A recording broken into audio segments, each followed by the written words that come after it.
sterzo la Bruno. No. Quindi se gliela tiriamo fuori un attimo. Sì, preso un cazzo. Dio porco.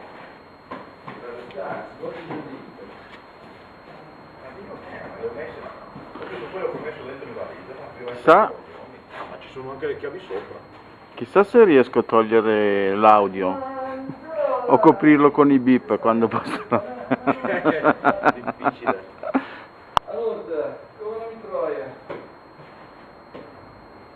No, ma io non mi fido ad accendere queste moto giapponesi piene di tecnologie. Di gadgets. Dai, spingi. Sicuramente mi cadrà. Se non arrivo qua. Basta, basta, basta, basta, basta, basta, basta, basta, basta, basta.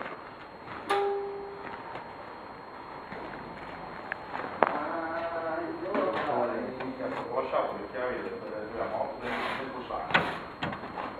Furbo di chiamare. No. Ho fatto sul sacco sono le chiavi della moto dentro.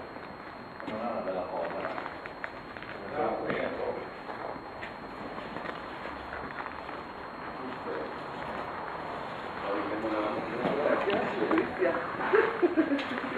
Come cazzo sono le chiavi della moto?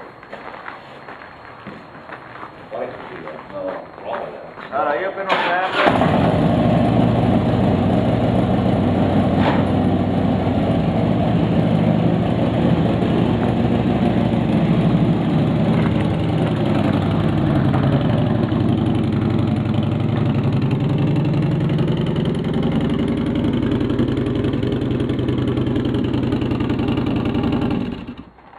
Io per non perdere le ho lasciate su. Le lasciate sopra? L'hai fatto apposta? Ah, ecco. Mica te? Simpatica. In caso lo mettiamo a zero.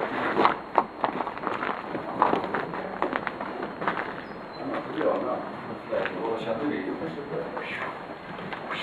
Non so che è la Madonna puttana. Vediamo quelle di riserva dentro nella... Calma Gesso, vedrai che prima o poi li troverai.